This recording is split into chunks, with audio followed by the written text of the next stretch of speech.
I want to say that in addition to not paying ransom, I don't believe and I don't see any rationale behind rehabilitating a criminal that is killing people. When arrested, you rehabilitate him and he becomes an informant in the mix of our own security. So in addition to his prayers, I want to amend that government should not rehabilitate killers. There is no reason whatsoever for kidnappers, for bandits, for Boko Harams to be rewarded by being trained and reintegrated in our own security system. Rehabilitating terrorists cannot at whatever level of influence be encouraged. But let us do our needful. Let the government do their needful by taking care of the victims of this insecurity. In my constituency, I still have 81 not yet recovered Chibok girls. In Borno, as I'm speaking to you, last 2 weeks, we lost nothing less than 45 people in one local government, and all of them are school children. They are still in the bush. And you are saying these little children, the government should not pay ransom. Even FBI, SWAT in America paid ransom in cash to collect a single American. A single American. So as far as I'm concerned, I don't want us to reinforce this double jeopardy for poor Nigerians, helpless Nigerians, whose loved ones are in the bush, in the dungeon, suffering today, and if the state has not demonstrated enough capacity or willpower to rescue them, their loved ones should not be made to face this kind of so, Honorable Salami, are you saying that you are not in support of this motion or what? I am not in support of the prayers to the extent that we want to further ask that that provision of the law be enforced against parents and other loved ones of victims of kidnapping in Nigeria until, as a country, we have a security system that is able to go after kidnappers and free kidnapped victims and then bring them to face. Concerned that criminals and terrorist networks continue to exploit the formal and informal financial systems, including bureau de change operators, cryptocurrency platform, trade-based money laundering schemes to launder ransom proceeds and reintegrate them into legitimate economy.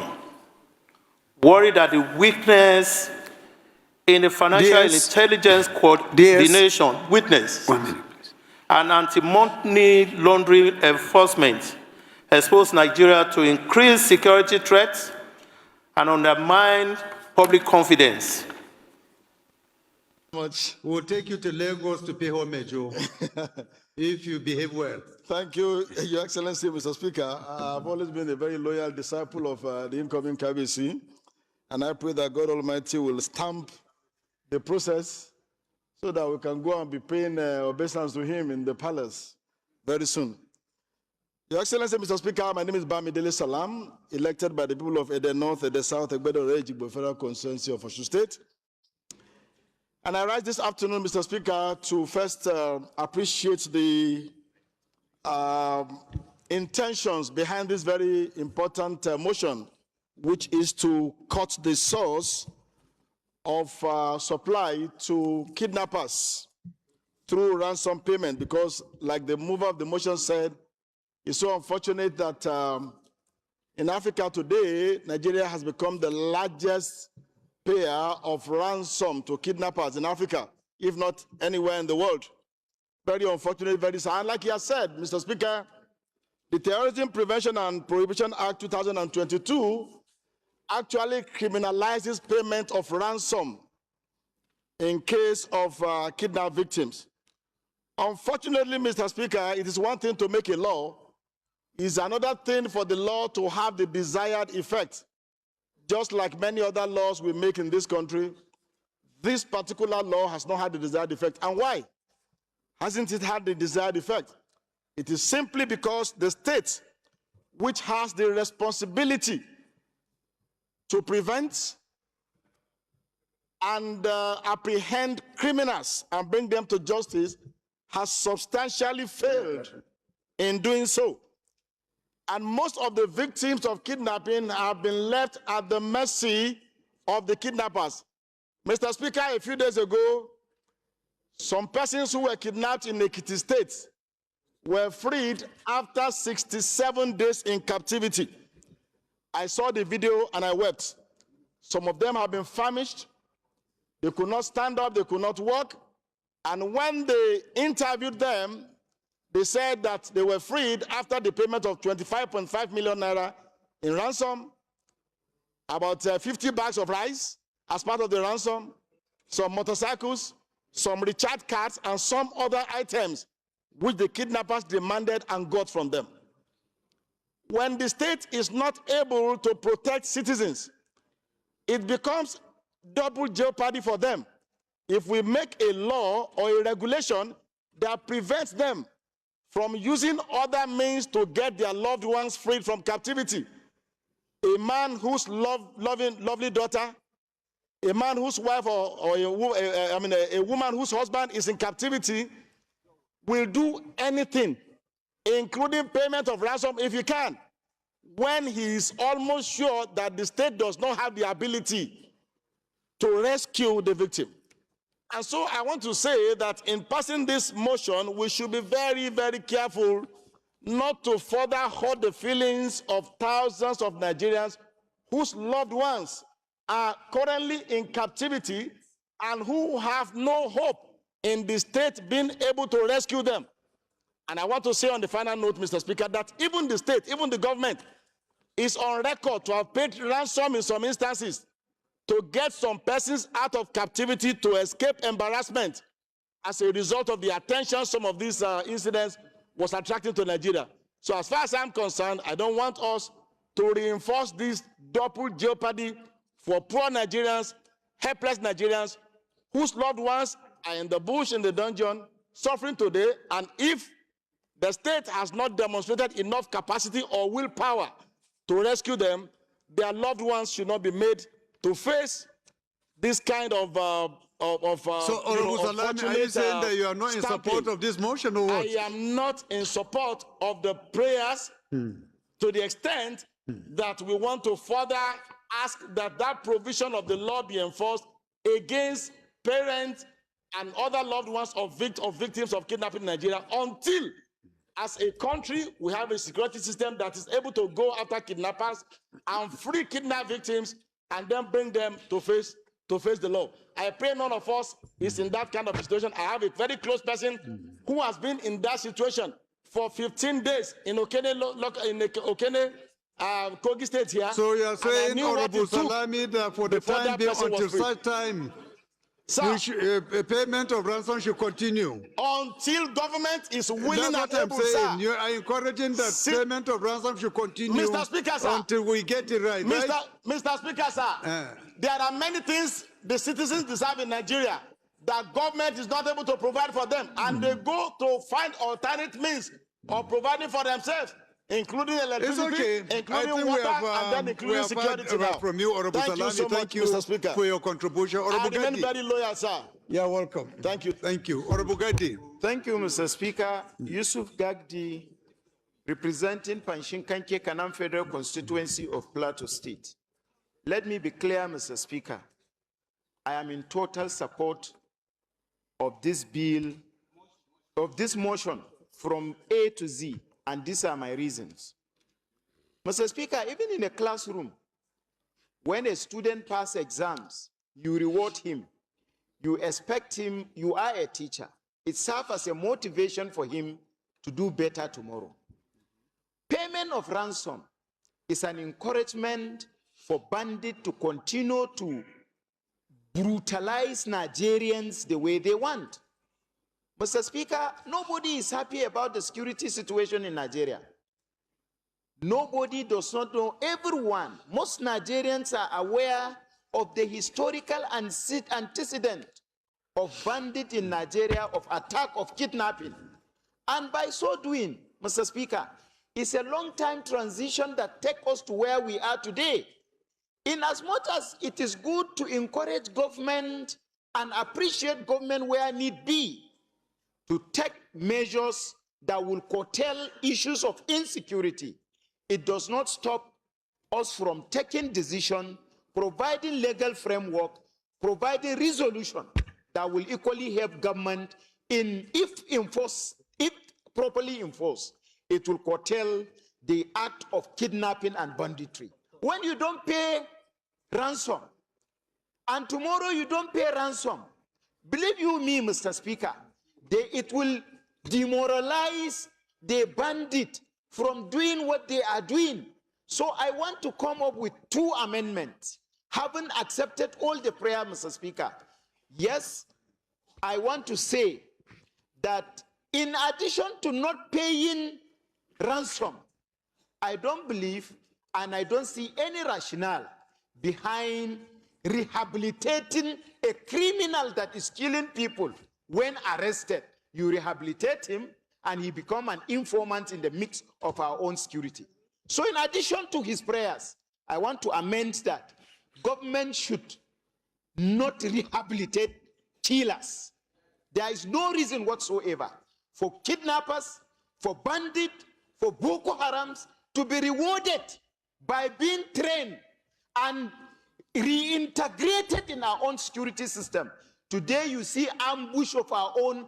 Sir, if Nigerians are killed, the people that put their life at the front banner of this war are equally being killed on daily basis. Police are killed, armies are killed, navy are killed, air force are killed, immigration are ambushed. So in that, who are giving this information to the bandit to be attacking the security agencies during operation? You cannot exonerate those so-called people, that criminals that are said to be rehabilitated. So I want to amend the prayer by including and urging government to stop rehabilitation of arrested killers and criminals. What do you want the government to do? To kill them. Yes. He who kills should be. If you kill, Mr. Speaker, anybody that killed deserves to be killed. Except if it is a motor accident, our law is quite explicit. But if you kill by coming to innocent citizens' house, Nigerians, kidnapping them, taking them to bush, subjecting them under serious, terrible torture before taking their lives of traditional rulers, Mr. Speaker, you don't deserve 1 second of survival. Thank you, Mr. Speaker. Thank you for your contribution. Any seconder to this amendment? That person that killed does not deserve 1 second to survive. Any seconder to this amendment? I want to see somebody with a hard skin. Thick. And sorry, sir, we cannot equally talk about security issues like this without involving internal security thing. The Committee on Police Affairs should equally be integrated in those committees suggested to handle this. That's my second amendment. Okay. Any seconder to the 2 amendments?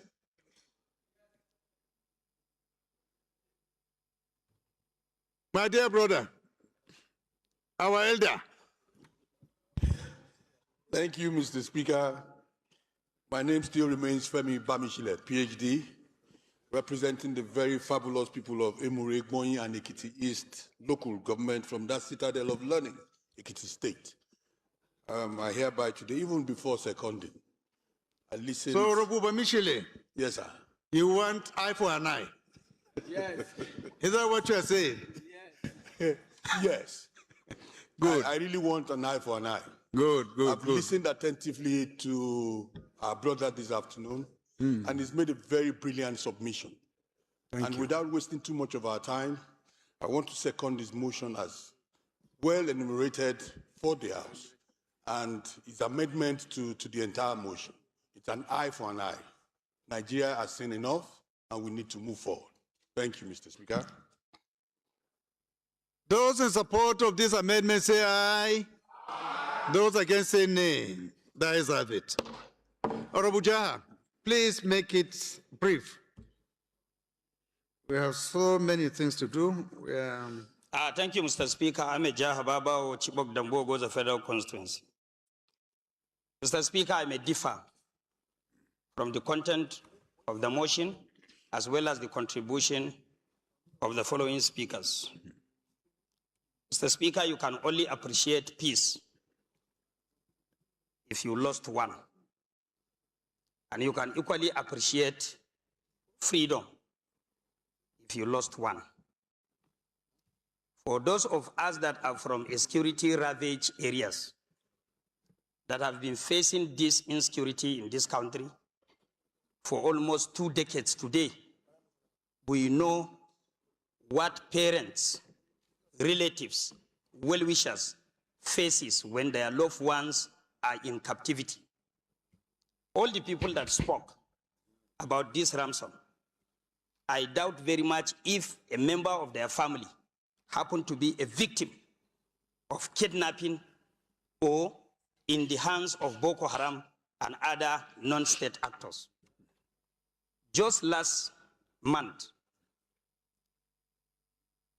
349 women and children were released in my constituency. Whether it's ransom that is paid or it's not ransom that is paid, my concern is for my constituents to come back home.